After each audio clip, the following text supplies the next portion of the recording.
So we decided to run some virtual groups through the summer. So we ran what we call Go Girls, which we have never run before. So it was a brand new program for us, but it is run in other Big Brothers Big Sisters agencies. So Go Girls focuses on self-confidence, body positivity, healthy eating, being physically active, and just about social connection too, especially right now. So that was awesome that we could run that. It really helped give a safe space for girls to just connect and hang out. And then we also ran Big Bunch, and Big Bunch was not gender specific. So it could be run with both male and female youth. And it just really focused on having fun, playing games, and building that social connectivity again.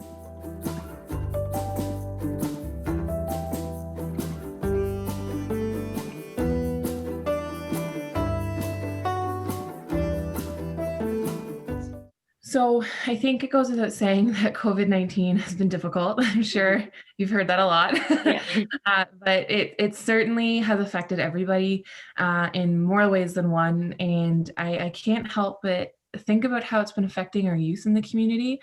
I can't even begin to imagine being told, first of all, that, you're not going to get to go back to school after your March break. And then to be told that you can't hang out with your friends anymore in person, and just have your whole world change. And as a kid, there's nothing you can do about it. So I think having these virtual programs through the summer, we weren't able to run in-person programming. So it helped us still offer services and groups to youth in our communities, despite what was going on in the world.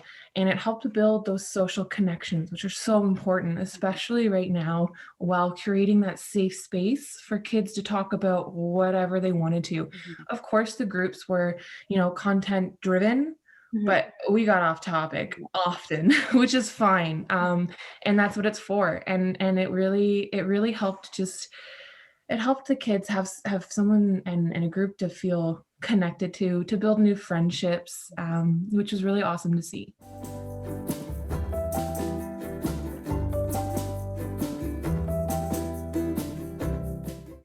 Well, I think it benefits in a lot of different ways, but the main way I really want to focus on is that it really increased our reach. Obviously, the city of Kawartha Lakes is a huge region to cover, and we also cover Haliburton, being that we're Big Brothers Big Sisters of Kawartha Lakes and Haliburton. So we cover a massive area. And typically when we run our groups, they're run in person. And they're hosted out of Lindsay. So it's a little limiting in that regard. So to be able to run these virtually, we had a huge reach. I had youth from all across Kawartha Lakes and Haliburton connecting into these groups, and that was huge. It was huge to be able to offer that programs to everybody, even kids that were living in rural areas with no access to vehicles to be able to drive into in-person programs. It really made a difference for families that didn't have that opportunity before.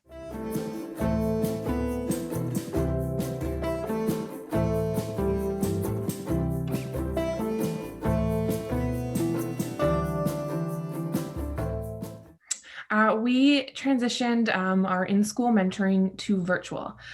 So traditionally, our in-school mentoring would be happening in the schools during school hours, but given the restrictions that are in place for obvious reasons, we're not able to have our volunteers go into the schools right now. So we shifted to a virtual realm for in-school mentoring, which was not easy. Definitely a lot of learning curves in regards to that, but that's the program that we decided to focus on because we have some really amazing matches that were happening last year that we wanted to keep the ball rolling on. So it's allowed us to really put our time and efforts into that.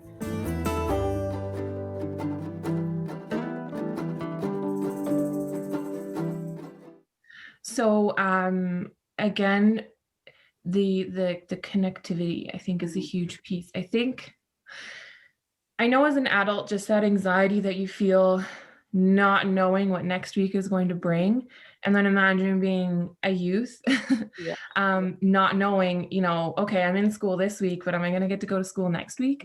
Mhm. So I wanted to offer a program that would offer some stability. So it's set up in a way that, sure, it happens during school right now, Mhm. but if school gets transitioned to virtual again, I have that consent to be able to run it, at home as well, because it's happening virtually. So, I mean, they just need to have a device with a video camera on it.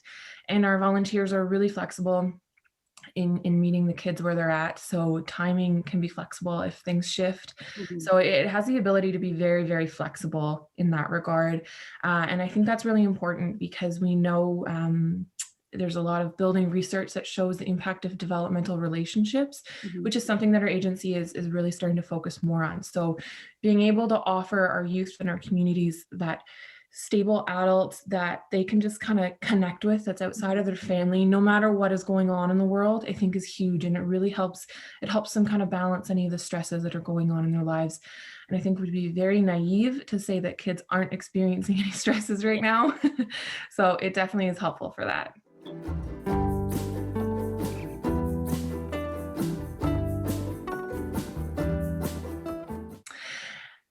Again, I think it just helps kids have that person to rely on if they need it. I think that's a huge support, and it still is, it allows us to be able to offer that program that otherwise wouldn't have been able to be offered.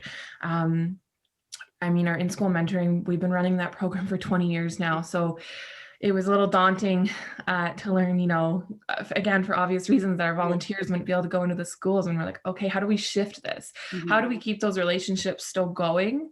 And how do we build new relationships for the kids who are just discovering that they need these supports in place so that we can continue fostering that development with their youth? So it really helped us move forward instead of just giving up and Yeah. saying, you know what, we'll just wait until we're able to be back in the schools. It allowed us to push forward, which is going to make a huge difference.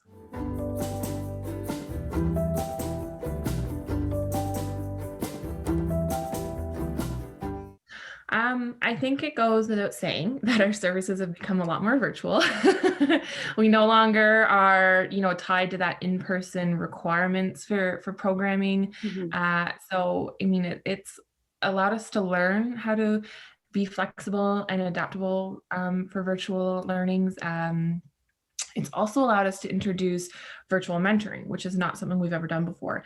So that allows us to be able to match people from all across their areas and regions if they're willing to remain in that virtual match, Mhm. which is something that if you had suggested to me a year ago, I'd been like, okay, we're not going to do that. So it's allowed us to reframe how we think about things and given us the ability to move forward with the new technology, creating, new protocols and safety procedures in place to keep our kids safe while being in these virtual matches, but also still allowing those connections to continue going on.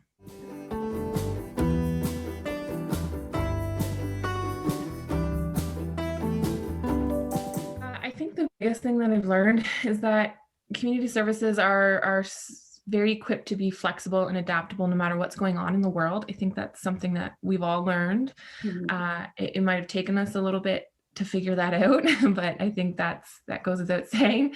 But I really think, that it allowed us to continue to offer those services to the families, the youth, the adults in our community who are in need, regardless of what's going on. So I think it really showed all of us as community services that we can overcome those obstacles no matter what. And I think it also had helped us band together more to be on the same page and offering those different services so that we can really, really meet our clients where they're at.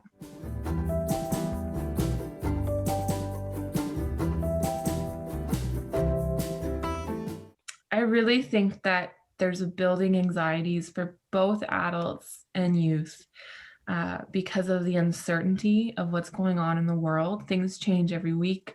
I mean, even right now, we don't know what next week will look like in terms of what framework will be put into. And you have to remember, I mean, a lot of our families, they're either employed by businesses or they own these businesses. So, those financial things have huge impacts. And as much as we try, those stresses trickle down to our youth. Mhm. So I think that's the biggest thing.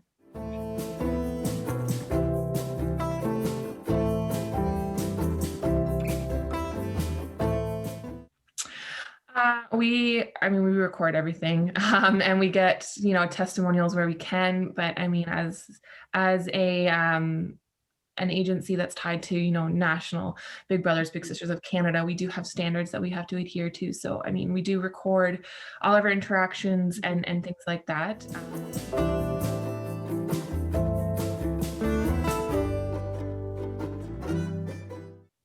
I've heard from my clients that they are very grateful for these programs. I think at the end of the day, they're very grateful for the stability in that our agency was able to continue to offer these programs despite everything that's going on.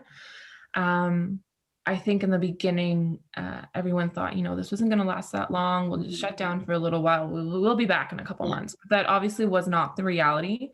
And I think just having that stability for our clients to push forward and being very transparent and saying, I don't know what next week's going to look like, but this is what we're doing this week. I think that really helped clients. I